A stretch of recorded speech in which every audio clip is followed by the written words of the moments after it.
So good evening students. Today we will study IR spectroscopy. Spectroscopy जैसा आपको पहले भी बताया है, स्कोपी क्या होती है? स्टडी. किसकी स्टडी है? ये स्पेक्ट्रा की स्टडी है. तो अगर हम स्पेक्ट्रा की स्टडी कर रहे हैं तो हम उस टेक्निक को क्या बोलते हैं? Spectroscopy.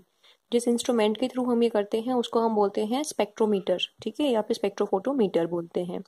Now we all are aware of the electromagnetic radiation. Electromagnetic radiation में वेरियस कंपोनेंट्स होते हैं like radio waves, microwaves, far IR, near IR, visible, UV, X-rays and then gamma rays. Gamma rays are the high energy rays. Microwave जो होती हैं इनकी energy कम होती है. तो जो अगर आप एनर्जी का ऑर्डर देखेंगे तो एनर्जी हमारी इस डायरेक्शन में क्या कर रही है? इंक्रीज कर रही है. Now we know E is equals to क्या होता है? H न्यू, यानी कि E is directly proportional to frequency. यानी कि जो ऑर्डर हमारा एनर्जी का इंक्रीजिंग ऑर्डर है वही हमारा फ्रीक्वेंसी का भी इंक्रीजिंग ऑर्डर होगा. लेकिन E इज इक्वल्स टू क्या होता है? HC by lambda. तो अगर हम लैम्डा के टर्म्स में देखेंगे तो E is inversely proportional to lambda. That means जो हमारा इंक्रीजिंग एनर्जी या फ्रीक्वेंसी का ऑर्डर है ये हमारा डिक्रीजिंग लैम्डा का ऑर्डर होगा. यानी कि when we are moving from left to right, यहाँ पे हमारी एनर्जी बढ़ रही है, फ्रीक्वेंसी बढ़ रही है, लेकिन वेवलेंथ कम हो रही है. नाउ ये जो इलेक्ट्रोमैग्नेटिक रेडिएशन है इसमें अलग अलग एनर्जी के कंपोनेंट्स हैं. अलग अलग एनर्जी के कंपोनेंट्स जब किसी एटम से, मॉलिक्यूल से या किसी मटेरियल से इंटरेक्ट करते हैं तो वो उस एटम मॉलिक्यूल की अलग अलग चीज़ों को प्रभावित करते हैं. जैसे रेडियो वेव्स जो होती हैं ये न्यूक्लियस को इफेक्ट करती हैं. इसीलिए इस स्पेक्ट्रोस्कोपी को हम क्या बोलते हैं? Nuclear magnetic resonance spectroscopy. Microwaves ये क्या करती है? ये किसी भी मॉलिक्यूल में रोटेशन पैदा करती है, ठीक है. तो रोटेशन पैदा करती है तो इसीलिए इस स्पेक्ट्रोस्कोपी को हम क्या बोलते हैं? Rotational spectroscopy. रोटेशनल स्पेक्ट्रोस्कोपी या फिर इसी को हम बोलते हैं माइक्रोवेव स्पेक्ट्रोस्कोपी. IR रेडिएशंस जो हैं ये किसी भी बॉन्ड को प्रभावित करती हैं और ये बॉन्ड में क्या करती हैं? वाइब्रेशंस इंट्रोड्यूस करती हैं. यानी कि बॉन्ड जो है वो वाइब्रेट करने लगता है जब वो बॉन्ड IR रीजन की फ्रीक्वेंसी से इंटरेक्ट करता है. तो ये वाइब्रेशंस पैदा करती है. इसीलिए इस स्पेक्ट्रोस्कोपी को हम और क्या बोलते हैं? वाइब्रेशनल स्पेक्ट्रोस्कोपी, या फिर इसी को हम बोलते हैं IR स्पेक्ट्रोस्कोपी. अगर मॉलिक्यूल UV विजिबल रीजन की लाइट से इंटरेक्ट कर रहा है तो ये लाइट अफेक्ट करती है इलेक्ट्रॉन्स को. ये क्या करती है? इलेक्ट्रॉनिक ट्रांजिशंस पैदा करती है. इसीलिए इस स्पेक्ट्रोस्कोपी को हम और क्या बोलते हैं? इलेक्ट्रॉनिक स्पेक्ट्रोस्कोपी या फिर UV विजिबल स्पेक्ट्रोस्कोपी.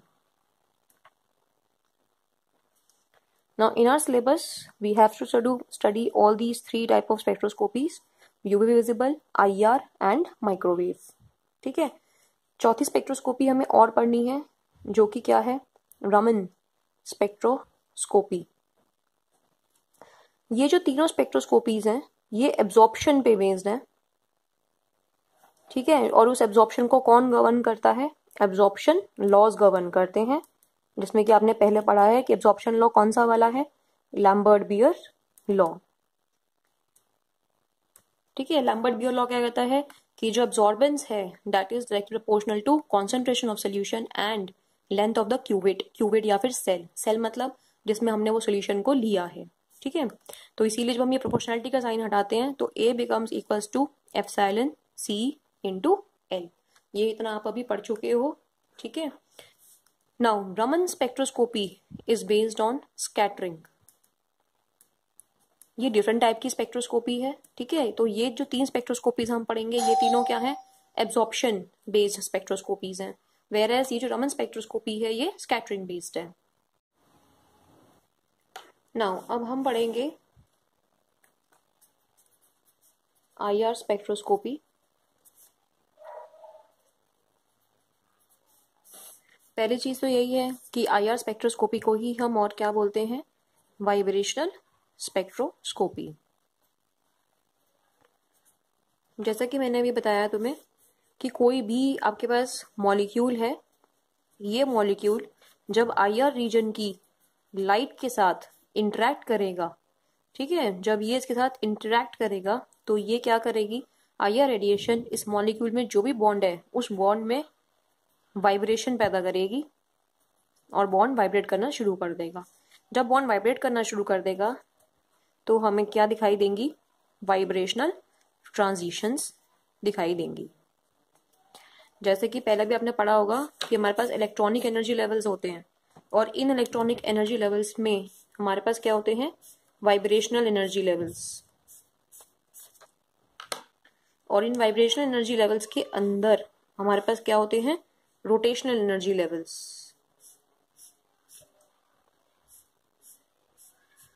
ठीक है, तो अगर transition in electronic energy levels के बीच में हो रहा है तो इसको हम यूवी विजिबल स्पेक्ट्रोस्कोपी बोलते हैं।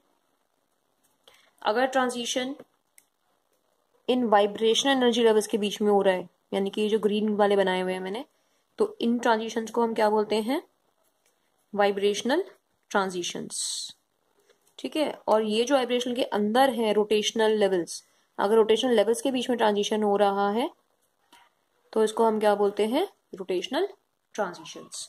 तो आईआर स्पेक्ट्रोस्कोपी बेसिकली किस चीज से कंसर्न्ड है, वाइब्रेशनल ट्रांजिशंस से कंसर्न्ड है। तो कोई भी मॉलिक्यूल है वो आईआर रीजन की लाइट से इंटरेक्ट करेगा। ठीक है, आईआर रीजन की लाइट किसकी, इलेक्ट्रोमैग्नेटिक रेडिएशन की, और ये बॉन्ड में वाइब्रेशन पैदा करेगी।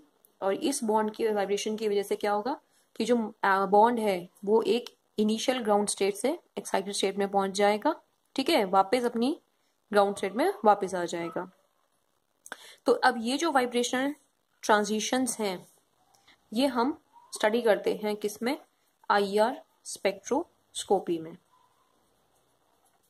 नाउ द क्वेश्चन इज, क्या हर बॉन्ड, देखो क्योंकि जैसे हमारा आईआर रीजन है, सपोज आईआर रीजन में ये एनर्जी है, ठीक है, ये पूरा आईआर रीजन की एनर्जी है, तो क्या हर रीजन की एनर्जी, हर पॉइंट पे जो भी एनर्जी का पॉइंट है, क्या हर पॉइंट की एनर्जी हर बॉन्ड से इंटरेक्ट कर सकती है? क्या हर पॉइंट की एनर्जी हर बॉन्ड में वाइब्रेशंस पैदा कर सकती है? नहीं, कोई एक पर्टिकुलर एनर्जी ही होगी जो किसी एक पर्टिकुलर बॉन्ड में वाइब्रेशन पैदा करेगी। फॉर एग्जाम्पल, सपोज हम ये पढ़ते हैं कि जैसे OH बॉन्ड जो होता है इसकी वाइब्रेशनल फ्रीक्वेंसी होती है 3300 से 3600 पर सेंटीमीटर। मैं एक बहुत ब्रॉड रेंज लेके चल रही हूँ। ठीक है, तो OH रीजन की जो वाइब्रेशन फ्रीक्वेंसी है वो है 3300 से 3600 पर सेंटीमीटर। तो यानी कि जब इस इतनी वैल्यू की आप फ्रीक्वेंसी दोगे सिर्फ तभी OH बॉन्ड में वाइब्रेशन पैदा होगी और ये इतनी फ्रीक्वेंसी पे अपना एब्जॉर्प्शन शो करेगा।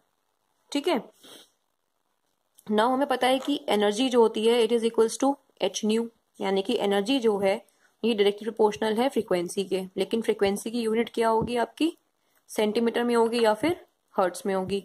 लेकिन ये हमें क्या दिया हुआ है, पर सेंटीमीटर। पर सेंटीमीटर क्या होता है, now E is equals to क्या है, एच न्यू। एच न्यू क्या है, H C by lambda. This implies कि E is inversely proportional to lambda. ठीक है, और 1 अपॉन लेमडा क्या होता है, वेव नंबर, यानी कि E is directly proportional to wave number. ठीक है, और हमें यहाँ से पता है कि E is proportional to frequency. Now E directly depend कर रहा है फ्रीक्वेंसी पे भी, E डायरेक्टली डिपेंड कर रहा है वेव नंबर पे भी। तो यानी कि ये जो वैल्यूज हैं फ्रीक्वेंसी और वेव नंबर की, ये अप्रोक्सीमेटली एक दूसरे के आसपास ही होंगी। या हम इसको इस तरह से कह सकते हैं कि जब हम आईआर स्पेक्ट्रोस्कोपी की बात कर रहे हैं तो ये फ्रीक्वेंसी और वेव नंबर इनको हम इंटरचेंजेबली यूज कर रहे हैं।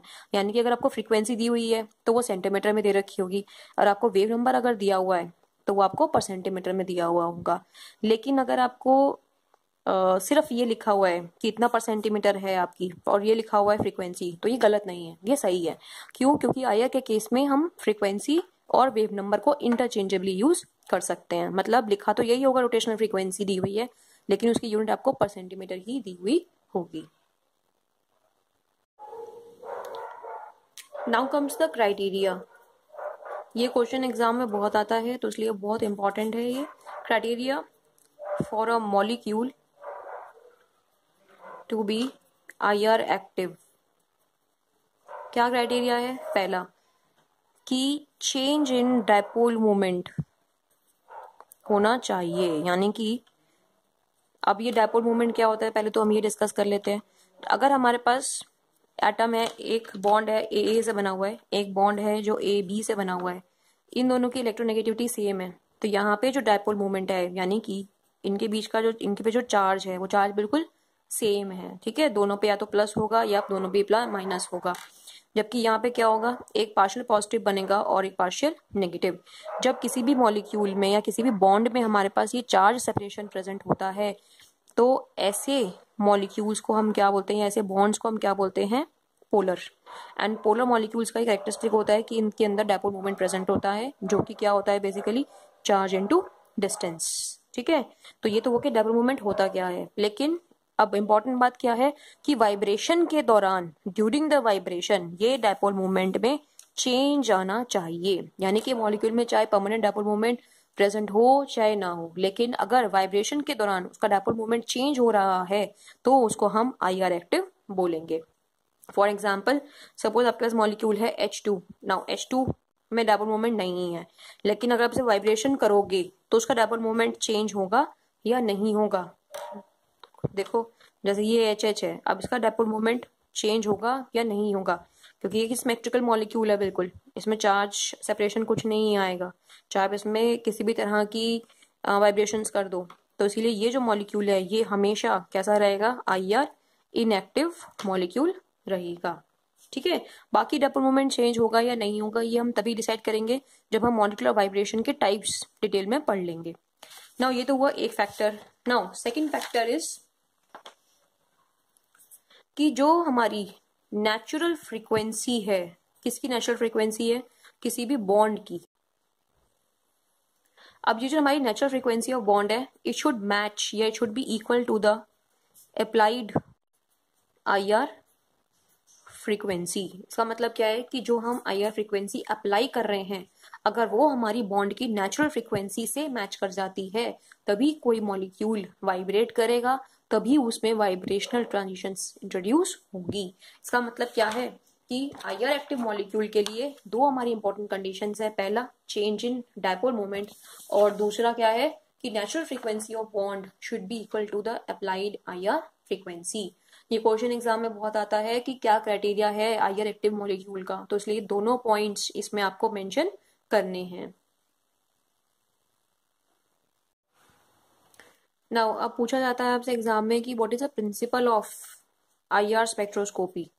प्रिंसिपल क्या है कि जब भी कोई मॉलिक्यूल IR रीजन की लाइट के साथ इंटरेक्ट करेगा तो उस मॉलिक्यूल में वाइब्रेशनल ट्रांजिशंस इंट्रोड्यूस होंगी।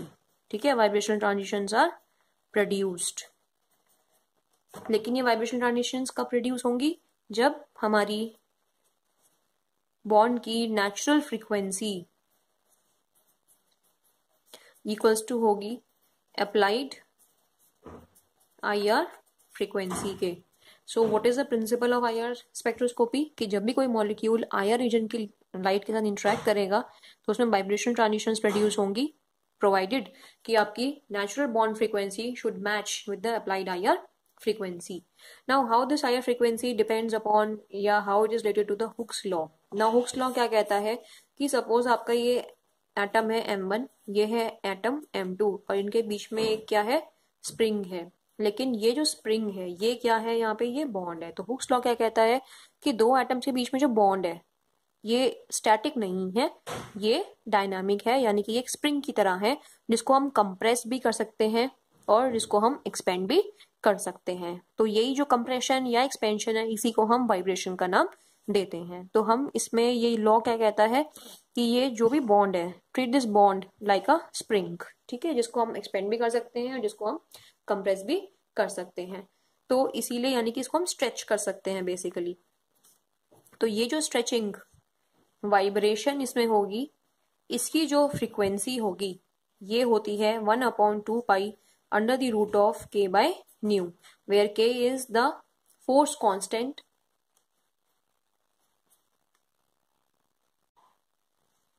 now K is the force constant here. K की वैल्यू होती है 5 × 10⁵ डाइन्स पर centimetre for a single bond. ये वैल्यूज आपको याद करनी है। ये वैल्यू होती है 10 × 10⁵ डाइन्स पर centimetre for A double bond. ये वैल्यू होती है 15 × 10⁵ डाइन्स पर centimetre for a triple bond.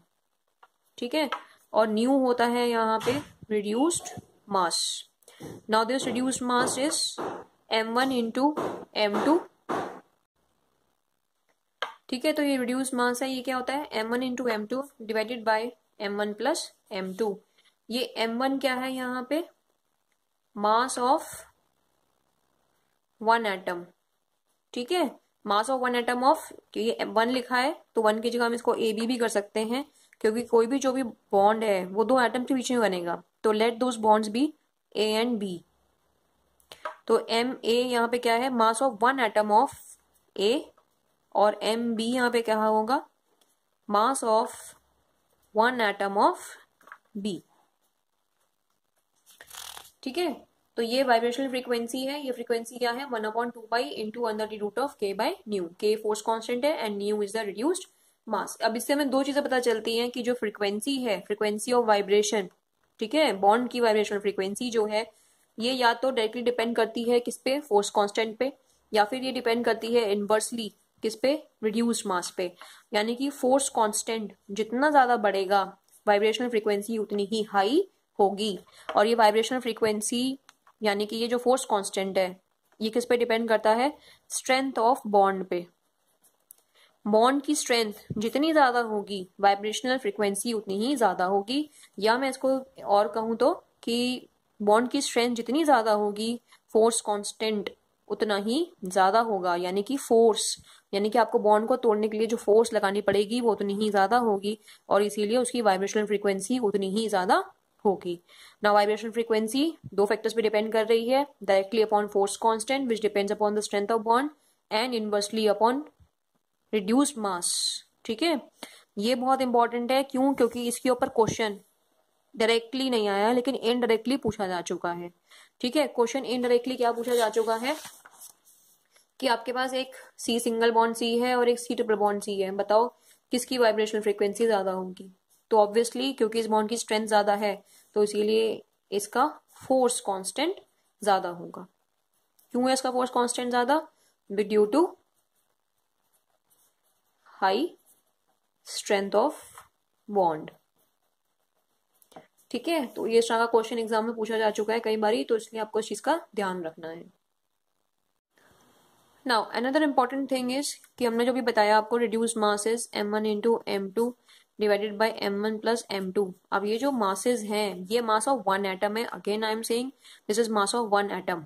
ठीक है, कैसे निकालना होता है, सपोज ऑक्सीजन का हमें पता है कि आप अगर हम लिखते हैं 1 मोल ऑफ O, इसका मतलब क्या होता है कि ये इक्वल टू होता है 16 ग्राम्स के। बट आपने ये भी पढ़ा होगा कि 1 मोल का मतलब क्या होता है, एवोगैड्रोस नंबर ऑफ एटम, यानी कि इतने नंबर ऑफ ऑक्सीजन एटम्स का मास कितना है, 16 ग्राम। लेकिन हमें यहाँ पे क्या लेना है, 1 एटम का मास। तो अगर Avogadro's number of oxygen atoms का मास 16 ग्राम है तो 1 ऑक्सीजन एटम का मास कितना हुआ, 16 डिवाइडेड बाय 6.023 × 10⁻23। सिमिलरली अगर आपको सपोज ड्यूटेरियम मैंने दे दिया, now deuterium 1 mole of D, इसका मास कितना होता है, 2 ग्राम। ये जो 2 ग्राम है ये किसका मास है, एवोगैड्रोस नंबर ऑफ एटम्स का मास है, यानी कि इतने ड्यूटेरियम के एटम्स का मास है 2 ग्राम। तो 1 ड्यूटेरियम एटम का मास कितना हुआ, 2 डिवाइडेड बाय 6.023 × 10⁻23। तो हम जहां पे भी आगे न्यूमेरिकल्स करेंगे आप सब जगह आपको ये क्या करना है, यूज मास ऑफ 1 एटम निकालना है, molecular mass divided by Avogadro's number of atoms करके। नाउ अब हमने लिखा था कि जो फ्रीक्वेंसी है that is equal to 1/2π √k/ν। ठीक है, अब हम क्या करेंगे इसमें, divided by lambda, nu by lambda equal to 1/2π lambda √k/ν। अब हमें पता है क्या कि न्यू इक्वल टू क्या होता है, C/λ। तो C इक्वल टू क्या हो गया, न्यू इंटू लैम्डा। अब हम क्या करेंगे, ये जो न्यू है इसको यहाँ से यहाँ ले जाओ, तो ये क्या हो गया 1/λ equals to 1/2 pi nu lambda, bracket में कर दिया है, under the root of k by nu. अब न्यू लैम्डा इक्वल्स टू क्या है c, तो ये क्या हो गया 1/λ is equals to 1/2 pi c under the root of k by nu. 1/λ ये क्या होता है वेव नंबर, तो वेव नंबर इक्वल्स टू क्या हो गया 1/2 pi c under the root of k by nu. तो ये क्या है हमारी वाइब्रेशनल फ्रीक्वेंसी। देखो ये अब आपको खुद देखना पड़ेगा, वाइब्रेशनल फ्रीक्वेंसी ये भी है और इसको भी हम वाइब्रेशनल फ्रीक्वेंसी ही बोल रहे हैं, क्योंकि मैंने बताया था अभी कि आईआर के केस में हम फ्रीक्वेंसी और ये वेव नंबर को इंटरचेंजेबली यूज कर सकते हैं, क्योंकि एनर्जी दोनों पे ही डायरेक्टली डिपेंड करती है। तो आपको यूनिट्स देखनी है, अगर यूनिट सेंटीमीटर में दी हुई है तो यानी कि वो न्यू की बात कर रहा है, और अगर यूनिट आपको पर सेंटीमीटर में दी हुई है तो यानी कि वो आपसे वेव नंबर की बात कर रहा है। फर्क क्यों आएगा, क्योंकि अगर आप कैलकुलेशन में यहाँ सी नहीं लगाओगे तो आपका आंसर अलग आएगा, और यहाँ पे आप सी लगाओगे तो उसका आंसर अलग आएगा। तो इसलिए you have to see the units, क्योंकि लिखा तो वाइब्रेशनल फ्रीक्वेंसी ही होगा सिर्फ, तो आपको खुद सोचना है कि आपको न्यू निकालने के लिए कह रहा है या वेव नंबर बोल रहा है। ठीक है, तो यूनिट से हम अंदाजा लगाएंगे इस चीज का। नाउ सी क्या होती है हमारी वेलोसिटी ऑफ लाइट, जो कि सबको पता है कितनी होती है 3 × 10⁸ मीटर पर सेकेंड। ठीक है, तो अब ये आंसर हुआ मीटर में, अगर इसी को सेंटीमीटर में ले जाओगे तो 3 × 10⁻10 सेंटीमीटर पर इनवर्स। तो सेंटीमीटर जो है देखो अब ये डिनोमिनेटर में आ रहा है यहाँ पे, तो जो भी आंसर जाएगा उसमें सेंटीमीटर का ये इनवर्स बन जाएगा। ठीक है, नाउ देखो इसके बेसिस पे क्वेश्चन पूछा हुआ है एग्जाम में कि one of the fundamental vibrational modes of H2O occurs at 3652 per centimeter.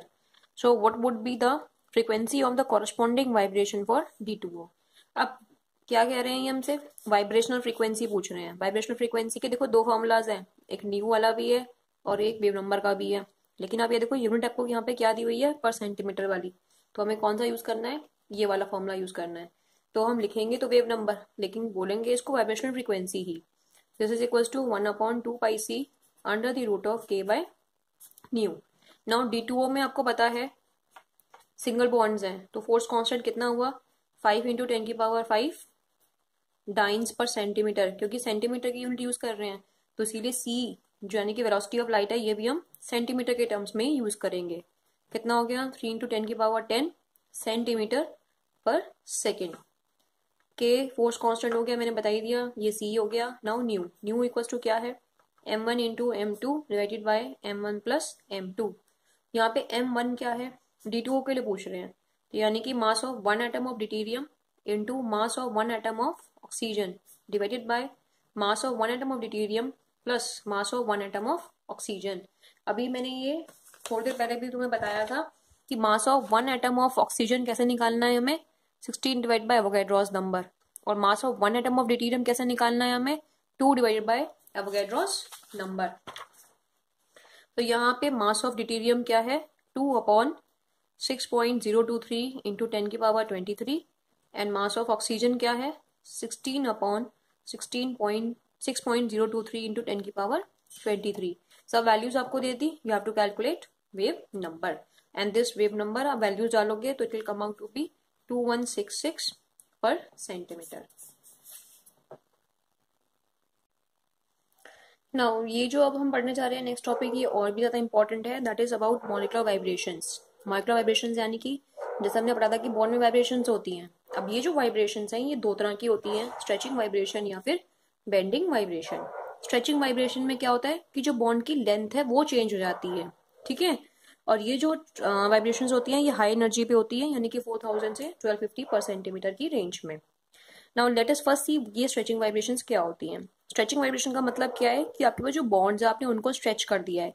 अब ये जो स्ट्रेचिंग है ये सिमेट्रिकल भी हो सकती है और ये एसिमेट्रिक भी हो सकती है। सिमेट्रिक का मतलब क्या है कि हमने सिमेट्रिकली या तो दोनों बॉन्ड्स को एक्सपेंड कर दिया है या दोनों को ही कंप्रेस कर दिया है, लेकिन दोनों ऑल्ट्रेशंस बराबर हैं, यानी कि जितना ये एक्सपेंशन दोनों बॉन्ड्स का होगा बराबर होगा, जितना ही कंप्रेशन होगा दोनों बॉन्ड्स का बराबर होगा। एसिमेट्रिक में क्या होगा एक बॉन्ड लंबा हो जाएगा और एक बॉन्ड छोटा, ऐसे यहाँ पे ये बॉन्ड छोटा हो गया है तो ये वाला बॉन्ड लंबा हो गया है, तो ये क्या है बॉन्ड की स्ट्रेचिंग। तो जिसमें हमारी क्या चेंज हो रही है बॉन्ड की लेंथ चेंज हो रही है। Second type of stretching is bending. Bending में क्या होगा, बॉन्ड एंगल चेंज हो जाएगा। ये लो एनर्जी पे होती है 1400 से 666 पर सेंटीमीटर में। नाउ ये जो स्ट्रेचिंग्स होती हैं बेंडिंग, ये हम दो तरह की पढ़ते हैं, एक होती है इन प्लेन और एक होती है out of plane. In plane का मतलब क्या है, सपोज ये जो पेपर है ये मेरा प्लेन है, ठीक है। अब इस प्लेन में सपोज ये मेरे दो बॉन्ड्स हैं, ठीक है, ये दो बॉन्ड्स हैं, ये एक बॉन्ड है, ये एक बॉन्ड है। अब ये दोनों बॉन्ड्स अगर प्लेन में मूव कर रहे हैं, यानी कि या तो ऐसे या फिर कैंची की तरह चल रहे हैं, ठीक है। अगर ये कैंची की तरह चल रहे हैं यानी कि दोनों बॉन्ड एक दूसरे से दूर जा रहे हैं फिर पास आ रहे हैं, फिर दूर जा रहे हैं फिर पास आ रहे हैं, तो this mode is called as scissoring mode.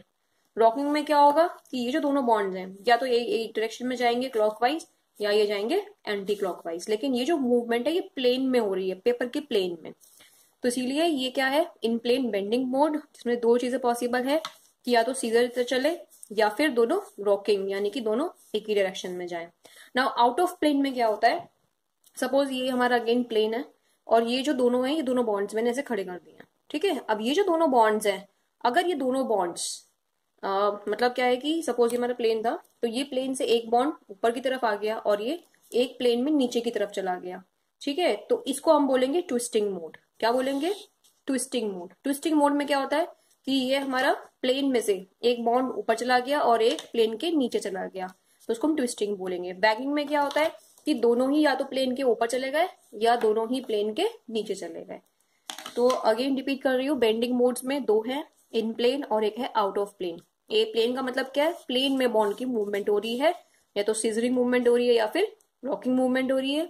Out of plane में दो मोड्स हैं, अगेन बैगिंग हो रही है या ट्विस्टिंग हो रही है, यानी कि दोनों बॉन्ड्स या तो उठ के ऊपर आ गए हैं, प्लेन के ऊपर आ गए दोनों बॉन्ड, या प्लेन के नीचे चले गए। ट्विस्टिंग में क्या होगा, एक बॉन्ड ऊपर की तरफ आ गया और एक बॉन्ड प्लेन के नीचे चला गया। तो इसी को अगर आप नोट्स में देखोगे तो प्लस माइनस साइन से शो कर रखा है। एग्जैक्टली इसको कैसे ड्रॉ करना है ये आप नोट्स में देख लेना, क्योंकि नोट्स आप सब लोगों को दिए हुए हैं, ये वीडियो सिर्फ आपकी अंडरस्टैंडिंग के लिए बनाई जा रही है। Now last topic for today's class is calculation of number of fundamental modes of vibration, यानी कि वाइब्रेशनल मोड्स कितने हैं। ये तो आपने पढ़ लिया कि इतने तरह के वाइब्रेशन पॉसिबल हैं, लेकिन हर बॉन्ड में हर तरह का वाइब्रेशन नहीं होगा, लिमिटेड नंबर ऑफ वाइब्रेशन होंगी। वो हम कैसे कैलकुलेट करेंगे, ये डिपेंड करता है कि आपका मॉलिक्यूल लीनियर है या आपका मॉलिक्यूल नॉन लीनियर है। अगर मॉलिक्यूल लीनियर है तो हम फॉर्मूला यूज करते हैं 3n-5, वेयर n क्या है हमारा, नंबर ऑफ एटम्स। एग्जाम्पल अभी हम देखेंगे इसका। दूसरा क्या है, नॉन लीनियर। अगर मॉलिक्यूल नॉन लीनियर है तो वहां पे वाइब्रेशनल मोड्स होते हैं 3n-6, where again n is number of atoms. Now linear non linear ये आपको पता होना चाहिए, क्योंकि आपने VSEPR थ्योरी, हाइब्रिडेशन, सारे कॉन्सेप्ट्स पढ़े हुए हैं, which gives the geometry of molecule. For example CO2 है, अब आपको पता है CO2 is a linear molecule. तो अगर मुझे इसके लिए वाइब्रेशनल मोड्स निकालने हैं तो इसके लिए वाइब्रेशनल मोड्स में कैसे निकालूंगी, कौन सा फॉर्मूला लगाएंगे, लीनियर वाला, यानी कि 3n-5। सो 3n-5, n कितना है यहाँ पे, नंबर ऑफ एटम्स 1, 2 and 3, तो 3 × 3 - 5 यानी कि 9 - 5 = 4, यानी कि 4 वाइब्रेशनल मोड्स इसमें पॉसिबल है। अगेन हम इसी टाइप का और एग्जांपल देखते हैं। Suppose you have chloroform. अब आपको क्लोरोफॉर्म का स्ट्रक्चर पता होना चाहिए, ज्योमेट्री एग्जैक्ट नहीं पता होनी है, लेकिन फिर भी कि इसका स्ट्रक्चर क्या है, मतलब ये लीनियर है या नॉन लीनियर है, इतना तो आपको इसमें पता होना चाहिए, ठीक है। अब आपको पता होना चाहिए कि कार्बन के जितने भी कंपाउंड्स, जितने तो नहीं कहूंगी, लेकिन यहाँ पे अब देखो कार्बन 4 बॉन्ड बना रहा है, एक हाइड्रोजन 3 क्लोरीन, यानी कि टेट्राहेड्रल है। तो कार्बन यहाँ पे क्या शेप का है, टेट्राहेड्रल शेप का है, यानी कि इट इज नॉन लीनियर। तो यहाँ पे ये क्या हो गया, 3n-6। नंबर ऑफ एटम्स देखो कितने हैं, 1, 2 और ये 3 मिला के हो गए कितने, 5।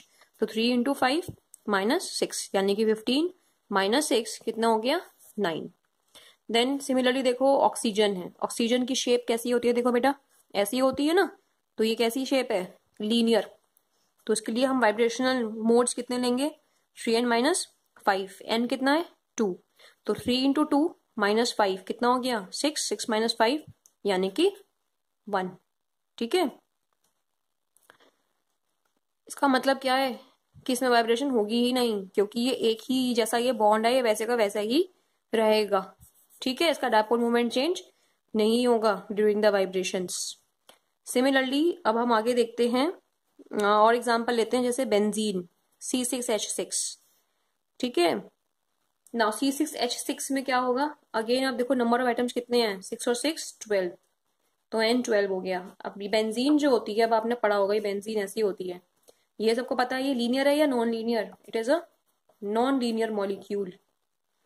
ठीक है, तो यहाँ पे वाइब्रेशनल मोड्स कितने होंगे, 3n-6, n कितना दिया है आपको 12, तो 3 × 12 - 6 ये कितना हो गया 30, यानी कि 30 वाइब्रेशनल मोड्स बेंजीन में पॉसिबल है। अगेन ये क्वेश्चन एग्जाम में पूछा हुआ है, तो इसीलिए इस पे हमें ध्यान देना है। इट ऑल डिपेंड्स अपॉन की शेप कैसी है। अगर शेप लीनियर है तो 3n-5 डिग्रीज ऑफ फ्रीडम है उसके अंदर, डिग्रीज ऑफ फ्रीडम यानी कि ये number of vibrational modes 3n-5 है। अगर नॉन लीनियर मॉलिक्यूल है तो उसके अंदर वाइब्रेशनल मोड्स 3n-6 हैं। ठीक है,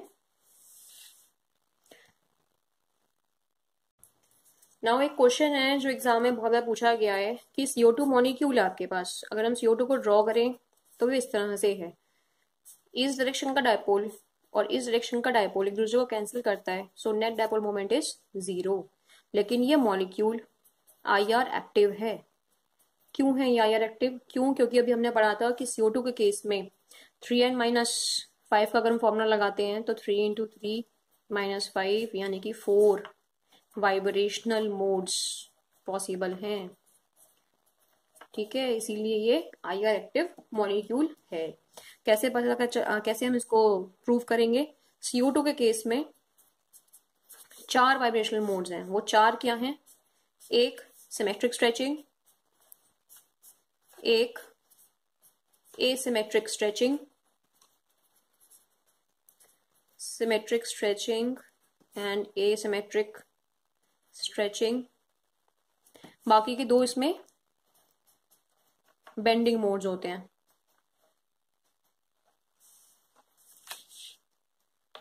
ठीक है, या तो ये दोनों ऊपर मूव करेंगे या ये दोनों नीचे मूव करेंगे।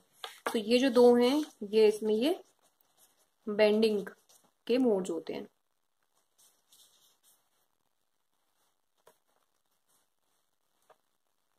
ठीक है, नाउ सिमेट्रिक स्ट्रेचिंग में क्या होगा कि जैसा डायपोल मूवमेंट इस बॉन्ड का होगा चेंज, वैसा ही चेंज यहाँ भी होगा।